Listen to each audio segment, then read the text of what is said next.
Video editing करने के लिए इफेक्ट्स की तो बहुत जरूरत पड़ती है जो लाइट मोशन में बहुत ज्यादा है और बहुत काम के भी है, लेकिन इनमें से पता ही नहीं कौन सा कैसा काम करता है। हाँ भाई, क्या काम धंधा करता है। और जैसे ही हम वो इफेक्ट्स के कंट्रोल्स ओपन करते हैं हम सीधा ही पहुंच जाते हैं। और बहुत से ऐसे इफेक्ट्स है जो आपके एडिटिंग को इजी बना देते हैं, लेकिन तुम्हें उनका नाम या काम या फिर यही नहीं पता कि वो एग्जिस्ट भी करते हैं। तो इसी कारणवश welcome to the part 2 of mastering effects tab in light motion editing mastery series in mobile. चाहे आपने कभी लाइट मोशन टच भी ना किया हो, फिर भी आप ये सीरीज से पूरे लाइट मोशन का माल पानी समझ जाएंगे। तो मैं आपको 18 इफेक्ट्स बताने वाला हूँ जिसको मैंने 2 पार्ट्स में सेपरेट कर दिया है और इनका लेवल धीरे धीरे बढ़ता जाएगा।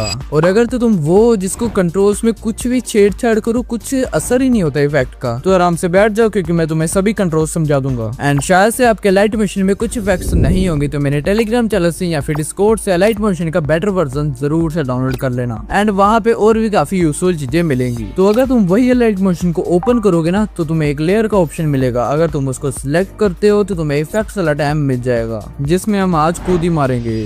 तो फटाफट वो इफेक्ट्स को जान लो जो आपके एडिटिंग को इजी बना देंगे। जिसमें पहले इफेक्ट के लिए एक लेयर को ऐड करना है एंड उसको सिलेक्ट करके इफेक्ट्स वाले टैब में जाओगे। देन सर्च करो वाइप सर्कल। हाँ यही है, इसको स्टैंडर्ड सेटिंग्स पे अप्लाई कर देंगे एंड ये तुम्हारी लेयर पे अप्लाई हो जाएगा। नाउ इधर ध्यान दो, थोड़ा सर्कल साइज से इसका छोटा या बड़ा होगा। इसका सर्कल साइज पता नहीं क्या सोचते रहते हैं। अगर तुम्हें सर्कल के साइज को अलग से कंट्रोल करना है तो तुम्हें विड्थ एंड हाइट अलग से भी दी हुई है। अगला ऑप्शन है फेदर। इससे तुम अपने हार्ड एजेस को सॉफ्ट कर सकते हो। आगे बढ़ने से पहले एक एनिमेशन बना देते हैं। ऊपर सर्कल साइज वाली वैल्यू में आएंगे एंड एक की फ्रेम लगाएंगे। देन इसका छोटा करके इसके आगे आएंगे जहाँ पे हमने दूसरा की फ्रेम लगाना है। देन यहाँ पे इसका पूरा साइज बढ़ा देंगे ताकि ये पूरा स्क्रीन पे फिट हो जाए। एनिमेशन को स्मूथ बनाने के लिए इसमें ग्राफ्स को भी एडजस्ट कर सकते हो। अगर तो इसके बारे में नॉलेज नहीं है तो ये वाली वीडियो देख लेना। नाउ ये कुछ मस्त ट्रांजिशन बन जाएगी। इसके सेंटर एक्स वाली ऑप्शन से तुम सिलेक्ट कर सकते हो ये कौन से एक्स वाली पोजीशन से आएगा। सेंटर वाई का भी सेम ही सिस्टम है, बस ये ऊपर नीचे होता है। इन्वर्ट मास्क को ऑन करने से ये इन एनिमेशन आउट एनिमेशन बन जाएगी। तुम इसे कैसे भी यूज कर सकते हो, मैं बस समझा रहा हूँ कि ये चीजें कैसे वर्क करती है। अब हमारा जो सेकंड इफेक्ट है वो बहुत काम का है। यूजली हम अगर कोई स्क्वायर या वीडियो को राउंडेड रेक्टेंगल या स्क्वायर में करना होता है तो हम सिंपली एक शेप लेते हैं एंड उन दोनों को मास्क कर देते हैं। लेकिन उसकी बजाय अगर तुम इफेक्ट्स वाले टैब में आओगे एंड सर्च करोगे स्मूथ एजेस, देन इस इफेक्ट को ऐड करके इसकी स्ट्रेंथ की वैल्यू को बढ़ाओगे तो ये खुद ही राउंडेड हो जाएगा। मेरे पास 2 और इफेक्ट है वो भी बता देता हूँ तुम्हें इसके साथ ही। ये मतलब सेकंड इफेक्ट में ही आ जाएगा। अगर तुम इफेक्ट्स टैब में जाके रफ एंड एजेस सर्च करोगे, अगर तुम इसकी स्ट्रेंथ की वैल्यू को बढ़ाओगे तो तुम देख पा रहे हो कि इसके एजेस रफ हो रहे हैं एंड डिटेलिंग से इसकी बारीकी को कंट्रोल कर सकते हो। एंड एवोल्यूशन पे की फ्रेम्स लगा के इसकी वैल्यू बढ़ाओगे तो एक ये बढ़िया सा एनिमेशन बन जाएगा। इसके साथ साथ अगर आप इफेक्ट्स टैब में आके फेदर सर्च करोगे एंड इसको अप्लाई करोगे तो जैसे मैंने पहले बताया था ये हार्ड एजेस को स्मूथ कर देता है। अब बढ़ते हैं हमारे थर्ड इफेक्ट पे जो कि है फ्लिप लेयर। इसके लिए मैंने एक पेपर ले लिया एंड इफेक्ट्स टैब में जाके मैं इसको ऐड कर लूंगा फ्लिप लेयर। आप इसके एंगल वाले ऑप्शन से एंगल सेट कर सकते हैं और क्या ही कर सकते हैं, इसको 180 डिग्री घुमा सकते हैं। एक्सिस में बाद में आते हैं। नीचे आपको डिस्टेंस वाला ऑप्शन मिलेगा जिससे तुम कंट्रोल कर सकते हो ये कितना दूर रहेगा कितना पास रहेगा।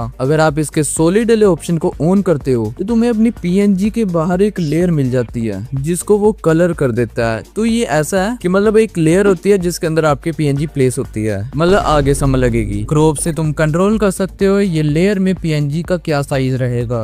इस सॉलिड का आप कलर भी चेंज कर सकते हो, साथ में तुम इसकी थिकनेस को भी चेंज कर सकते हो। बट अभी तुम्हें कोई मेजर चेंजेस नहीं दिख रहे होंगे। बट अगर मैं इसके लाइट वाले सेक्शन में जाके थोड़े से चेंजेस करूं एंड अब आपको क्लियरली दिख रहा होगा कि ये कौन सी थिकनेस की मैं बात कर रहा था। ये लाइट वाली चीज थोड़ी सी एडवांस है तो मैं इसको आने वाली वीडियोस में कवर कर लूंगा। अभी के लिए अगर आप ऊपर आते हो तो आपको एक्सिस वाला ऑप्शन मिल जाता है जिससे आपकी कूल एनिमेशन बनती है। ये लगभग एक पॉइंट से एक्सिस से मूव करता है। लाइक सिंपली ऐसे भी एनिमेशन बना सकते हैं या फिर इससे भी बहुत खतरनाक एनिमेशन बन सकती है, बस क्रिएटिव माइंड होना चाहिए। अगला इफेक्ट हमारा जितना ही सिंपल है उतना ही अच्छा है। इसके लिए आप सर्च करो ह्यू शिफ्ट एंड ये वाले इफेक्ट को ऐड कर लो जिससे आप इसकी कलर को चेंज कर सकते हो। ये बेसिकली तब काम आता है जब आपको पूरे इमेज के कलर के शेड को चेंज करना हो। सो नेक्स्ट इफेक्ट हमारा बैकग्राउंड क्रिएट करने में हेल्प करता है। ये आपको ग्रिड के नाम से मिल जाएगा इफेक्ट्स टैब में। ऑफसेट से तुम इसके एक्स एंड वाई पोजीशनिंग को चेंज कर सकते हो। ये ग्रिड की स्पेसिंग से बेसिकली इसका साइज कंट्रोल कर सकते हो। विद से बेसिकली इस डंडियों का मोटा पतला कर सकते हो। एंड कलर वगैरह तो चेंज कर ही सकते हो। नीचे स्क्रीन शेप से तुम ये ग्रिड्स के रेक्टेंगल को 2 स्क्वायर में कन्वर्ट कर सकते हो। एंड ऑफसेट से तुम इसके एनिमेशन बना सकते हो की फ्रेम्स की हेल्प से। अगले इफेक्ट से आप अपनी बोरिंग लेयर को इंटरेस्टिंग, नहीं ये सही वर्ड नहीं है, दिखने में अच्छा और क्लियर बना सकते हो। इसका नाम है लॉन्ग शैडो। साइज से तुम इसकी बढ़ा सकते हो कि ये कितनी दूर तक ये शैडो जाएगी। एंगल से तो तुम्हें पता ही है, 360 मैच पढ़ी है तुमने,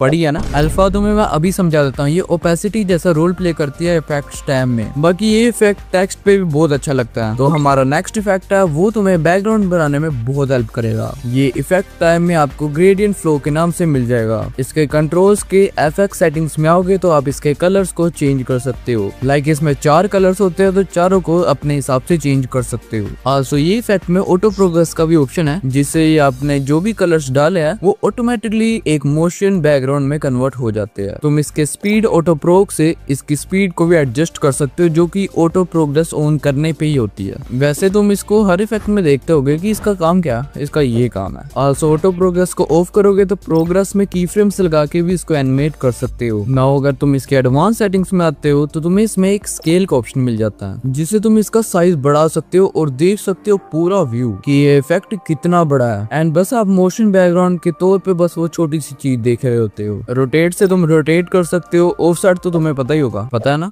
चलो बता ही देता हूँ। इससे तुम इसके एक्स और वाई पोजीशनिंग को चेंज कर सकते हो। स्ट्रेच के एक्स को पूरा कम कर दोगे तो तुम्हें ऐसा पूरा और साइज कम हो जाएगा इसका। छोड़ो मैं तुम्हें ये समझा ही क्यों रहा हूँ, ये बहुत ही कॉम्प्लिकेटेड है, इसलिए तुम सिंपल भी यूज कर सकते हो। नेक्स्ट इफेक्ट तुम्हारे बहुत काम आएगा। इसका नाम है रिप्लेस कलर। आप अगर इसके रिप्लेस कलर बॉक्स पे एक कलर चूज करते हो एंड न्यू कलर पे वो कलर डालते हो जिससे ये चेंज करना है, तो आप एक कलर को इजिली चेंज कर सकते हो। ये सच में बहुत काम का है। अगर कोई केस में अच्छे से रिप्लेस ना हो कलर तो यूज करो ये आयुर्वेदिक जड़ी बूटियाँ। नहीं, दरअसल थ्रेशोल्ड से तुम इसकी इंक्रीज कर सकते हो ये कितना फैलेगा। ऑल्सो ये वीडियो में भी अच्छा वर्क करता है। नेक्स्ट इफेक्ट जो हमारा वो है थोड़ा ब्लर की कैटेगरी से, जो कि पिछली बार मैंने डिस्कस नहीं किया था। इसका नाम है मोजाइक। तुम अगर इसकी वैल्यू को बढ़ाते हो तो ये डब्बे डब्बे में ब्लर होगा, जो कि कुछ केसेस में बढ़िया लगता है। अगर तो कोई वीडियो या फिर इमेज में स्पेसिफिक पार्ट को ब्लर करना हो, लाइक मैं ये टेक्स्ट को ब्लर करना चाहता हूँ बाकी नहीं करना चाहता, तो मैं एक शेप ले लूंगा एंड इसको ये टेक्स्ट के हिसाब से एडजस्ट कर लूंगा। इसमें मैं वो मोजाइकल इफेक्ट लगा दूंगा जिससे पिक्सेलेट हो जाएगा। एंड एक और इफेक्ट लगाऊंगा कॉपी बैकग्राउंड। एंड ये साइड में 3 डंडियां दी हुई है ना, इस पे होल्ड करके इसको ऊपर कर देना इसके। अभी ये कॉपी बैकग्राउंड क्या करता है कि ये ट्रांसपेरेंट हो जाता है एंड इसके ऊपर जो इफेक्ट लगे होते हैं वो हमें वो शेप के पार्ट में शो रहते हैं। अभी देखो वही पार्ट हमारा पिक्सेलेट हो चुका है। तो नेक्स्ट इफेक्ट के लिए मैंने एक कागज ऐड कर लिया। तुम इस पे इफेक्ट लगा लो एक पेज कर्ल नाम से।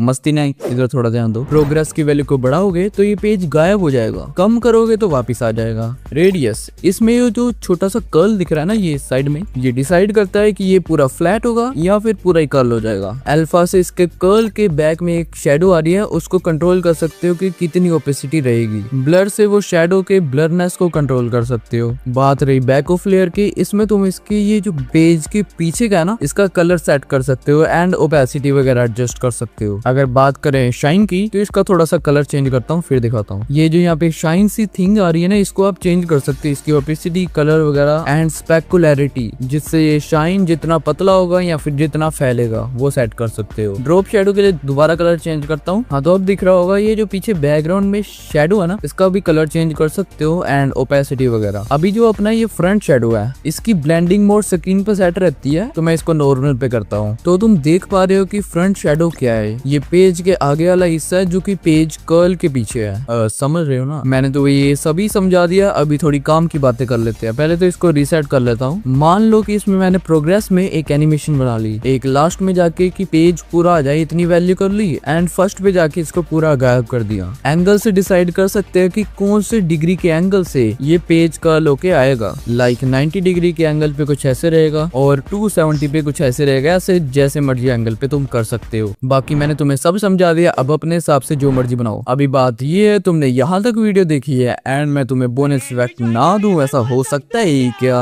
तो हमारा जो बोनस इफेक्ट है वो है ग्रेडियंट शेडो, जो तुम्हें कलर एंड लाइट वाले टाइम में मिल जाएगा। इसमें तुम्हारे पास एक शेडो आ जाती है जिसको तुम आराम से कंट्रोल कर सकते हो, इसका कलर चेंज कर सकते हो, एंगल से कौन से एंगल से आएगा ये शेडो। लाइक मैंने इसके टकले की तरफ रख दिया है। फेदर से तो तुम्हें पता ही है, इसके हार्ड है जिसको स्मूथ या फिर हार्ड कर सकते हो। एक सेकंड, ये क्या बना दिया मैंने? इसका कलर अगर व्हाइट करूं तो इसको तुम कैसे भी यूज कर सकते हो। तो हमारा पार्ट 1 कंप्लीट हो चुका है, अब बढ़ते हैं पार्ट 2 पे। तो अपनी कुर्सी की पेटी बांध लीजिए क्योंकि ये सफर थोड़ा सा ना टफ होने वाला है, मजाक करो। तुम्हारा नेक्स्ट इफेक्ट है वो है अपना ऑप्टिक कंपेंसेशन। मान लो कि ये एक मेरी एनिमेशन है, ये बस कैमरा इधर से उधर हो रहा है। इसमें मैं एक स्क्वायर ऐड करके इसको स्ट्रेच टू कंपोजिशन एरिया कर देता हूँ एंड एडिट शेप से इसको पूरा फिट कर लेता हूँ। नाउ इसमें वही ऑप्टिक कंपेंसेशन लगाएंगे एंड एक copy background, and copy background को ऊपर कर देंगे। तो तुम्हें पता लग गया होगा ये मैंने क्यों किया। तो अब आप ये इफेक्ट की डिस्टोर्शन को बढ़ाओगे तो तुम्हें दिख रहा होगा कि जो सेंटर से जो बाकी चीजें है ना वो आपकी तरफ आ रही, मतलब वो बाहर को आ रही है। तो ये थोड़ा सा अलग सा इफेक्ट है। बाकी इसमें कुछ खास ऑप्शन नहीं है, तुम छेड़छाड़ के देख सकते हो। बाकी अगर तुम इसे कोई ऐसी इमेज या वीडियो पे लगाओगे एंड इसकी डिस्टोर्शन की वैल्यू को फुल मैक्स करके की फ्रेम लगाओगे एंड लास्ट में जाके इसको 0 कर दोगे तो आपको ये कुछ ऐसा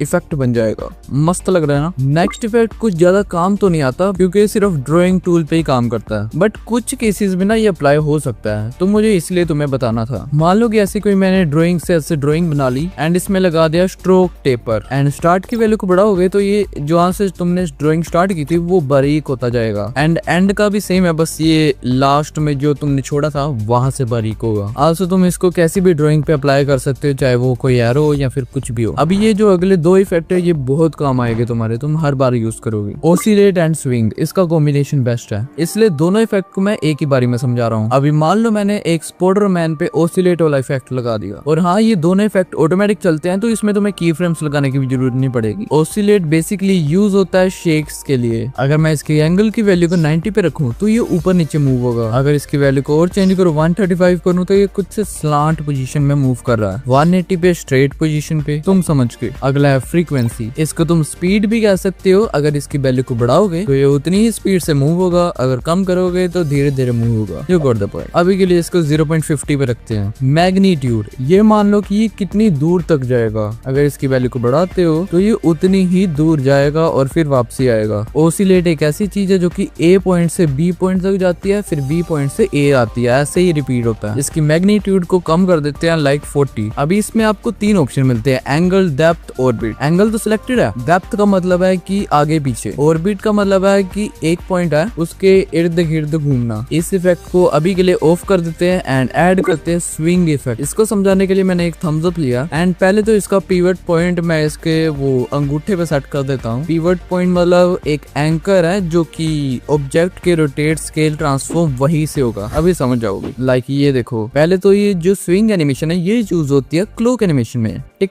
talk tick tock tick tock A B. अभी इसमें फ्रीक्वेंसी दी है जो कि स्पीड है, हमें एंगल 1 एंगल 2 दिया है, मतलब 2 साइड के लिए, एक साइड ऊपर और फिर दूसरी साइड। तो वो कितनी ऊपर रहेगी कितनी नीचे रहेगी वो एंगल से डिसाइड होगा। लाइक ये थंब सिर्फ इतू सा मूव कर रहा है, अगर इसके एंगल की वैल्यू को बढ़ाऊंगा तो अब देखो एक साइड पे ये कुछ ज्यादा ही ऊपर जा रहा है, समझे दया। अभी वापिस आते हैं अपने स्पाइडरमैन वाले प्रोजेक्ट पे। इसकी फ्रीक्वेंसी को वही 0.50 पे सेट करना है एंड एंगल 1 और एंगल 2 को कम ही रखना, लाइक एंगल 1 को -4, एंगल 2 को 4। अभी दोनों इफेक्ट को ऑन कर दो तो ये तुम्हारा मस्त शेक बन गया है। इसको आराम से अब प्रीसेट में सेव कर लो, फिर जहां मर्जी लगाओ। अगला इफेक्ट है अपना स्कैटर फील्ड। इसको लगाकर अपनी स्केल की वैल्यू को कम करोगे तो तुम देख सकते हो कि कितने सारे इमोजीज गुस्सा कर रहे हैं। वेल इससे तुम कुछ ऐसी एनिमेशन बना सकते हो। वेल मैंने वहां पे ये इफेक्ट यूज नहीं किया था क्योंकि तब मैंने शायद से डिस्कवर नहीं किया था या फिर आफ्टर मोशन में था ही नहीं। तुम इसके डेंसिटी वाले ऑप्शन से कंट्रोल कर सकते हो ये इमोजीज कितना गुस्सा करेंगे, मतलब कितने ज्यादा हो गए। एवोल्यूशन में इसमें मोशन ऐड कर सकते हो। सीड से तुम इसकी अलग अलग पॉसिबिलिटी को यूज कर सकते हो। हर पॉइंट पे डिफरेंट जगह पर सेम रिजल्ट्स होंगे। साइज से ये तुम इमोजी के गुस्से को कंट्रोल कर सकते हो, ये कितना बड़ा छोटा रहेगा। एंगल का तो तुम्हें पता ही है रोटेट। ये size variation and angle variation का मतलब है कि किसी का साइज छोटा होगा, किसी का साइज बड़ा होगा, कोई कम रोटेट होगा, कोई ज्यादा रोटेट होगा, समझे। बाकी इसमें कलर वेरिएशन का भी ऑप्शन है, उसको भी तुम ट्राई कर सकते हो। बाकी अब मेन थिंग है पोजीशन। इससे तुम मस्त एनिमेशन बना सकते हो क्योंकि इसमें पैरेलैक्स इफेक्ट भी ऐड हो जाता है। लाइक ये देखो, इसमें तुम व्हाइट बैकग्राउंड को ऐड करके कुछ ऐसा मस्त सितारे वाली चीज बना सकते हो। अगला इफेक्ट हमारा नया ही ऐड हुआ है एंड ये तोड़फोड़ करने में काम आता है। लाइक ये मैं स्पाइडरमैन को फोड़ना चाहता हूँ तो मैं शटर में जाके प्रोग्रेस की वैल्यू को बढ़ाऊंगा तो ये देखो इसके टुकड़े होने स्टार्ट हो चुके हैं। कोई इतनी लैग हो रही है, फूट जाएगा मेरा फोन। ये जिस फोन में टूट रहा है उसके टाइप भी चेंज कर सकते हो, like glass, window, 3D cube, 3D sphere, 3D thick glasses. बोलने की जरूरत भी नहीं थी वैसे। ये जो टूटा है इसके जो टुकड़े है उसके साइज को कंट्रोल कर सकते हो। अगर मैं इसकी वैल्यू को कम करूं तो इसके शॉर्ट्स के साइज बढ़ जाएंगे और तो मैं एक स्क्वायर में तुम्हें इफेक्ट यूज करना सिखा देता हूँ। अगर इसकी फिजिक्स में जाए तो यहाँ पे आपको मिल जाता है सेंटर। ये फट के कौन सी एक्स की वैल्यू पे जाएगा और ये फट के कौन सी वाई की वैल्यू पे जाएगा। हाँ, बस ग्रेविटी को पूरा 0 कर देना। अगर तुम इसकी ग्रेविटी की वैल्यू को रखते हो तो ये नीचे को जाएगा। न्यूटन का नाम सुने हो। एक्सप्लोजन फोर्स से तुम सिलेक्ट कर सकते हो कितनी तेजी से फटेगा। बाकी एक रोटेशन का ऑप्शन है एंड और कुछ खास नहीं है। तो अगले फैक्ट पे बढ़ते हैं जो कि अपना मेल्टिंग स्क्रीन। मान लो कि ये दो टेक्स्ट के बीच में मेरे को ट्रांजिशन बनानी है और वैसे तो ये बहुत और काम में यूज होता है बट मैं तुम्हें एज ए एग्जांपल बता रहा हूँ, ठीक है ना। लाइक मैंने इसके ऊपर एक सॉलिड कलर ले लिया इन दोनों के बीच में एंड इसमें लगा दिया मेल्टिंग स्क्रीन। इसके ऑटो प्रोग्रेस को मैं ऑफ कर देता हूँ एंड ओवर ड्रॉ का मतलब है अगर इसको ऑन करते हो तो दोनों साइड ये मेल्टिंग होगा। प्रोग्रेस की वैल्यू को बढ़ाओगे तो ये नीचे आएगा, कम करोगे तो ये ऊपर आएगा। इसमें तुम्हें वेव और फ्रीक्वेंसी के बहुत सारे ऑप्शन मिल जाते हैं जिससे तुम अपना कस्टम मेल्टिंग रेडी कर सकते हो जो तुम्हें खुद ही एक्सपेरिमेंट करके देखना पड़ेगा। बाकी वही छोटे मोटे ऑप्शन है, स्केल, रोटेट, ऑफसेट, ये तो तुम्हें पता ही है। अब यहाँ पे मैं प्रोग्रेस में 2 जगह यहाँ पे की फ्रेम लगा देता हूँ एंड सेंटर में आके इसको ऊपर कर देंगे एंड मस्त ग्राफ लगा देंगे। वैसे तो इसके बहुत सारे और यूज है तो मैं तुम्हें बता ही चुका हूँ। तो अब अगले इफेक्ट पे बढ़ते हैं जो कि ये वीडियो का लास्ट इफेक्ट है, last but not the least. हा। तो ये सीन आपने थोड़ा आपको याद होगा, ये मेरी वो वीडियो में था। ये जो कंट्रोल्स वाली चीज है इसको मैंने 3D में कैसे कन्वर्ट किया। लाइक इफेक्ट्स टैब में मूव एंड ट्रांसफॉर्म वाले सेक्शन में जाओगे तो पहला इफेक्ट ही मिल जाएगा 3D परसेप्शन। इसमें आप रोटेशन से XYZ की वैल्यूज को चेंज कर सकते हो। अगर मैं इसके X की वैल्यू को चेंज करके कुछ ऐसे रख दूं तो ये कुछ ऐसे साइड में आ जाएगा। इसमें मैनुअल मिररिंग से तुम इसको फ्लिप भी कर सकते हो, XY जो भी है। एंड दूसरे PNG पे भी यही करता हूँ एंड कैमरा के हेल्प से इसको अच्छे से एनिमेट कर लेता हूँ। तो ये अपना वही वाला एनिमेशन रेडी है। तो तुम लाइट मोशन के और भी इफेक्ट्स जान चुके हो बट हर अपडेट के साथ इसमें इफेक्ट और जुड़ते जा रहे हैं। तो इन दैट केस अगर पार्ट 3 चाहिए होगा तो कमेंट कर देना। बाकी अगर और इफेक्ट्स जानने हैं तो इसका ये रहा पार्ट 1। नहीं तो अगर ये एडिटिंग मास्टरी देखनी है तो ये रही पूरी प्लेलिस्ट। दोनों में से जहां मर्जी क्लिक कर दो, मैं आपको वहीं पे मिलूंगा।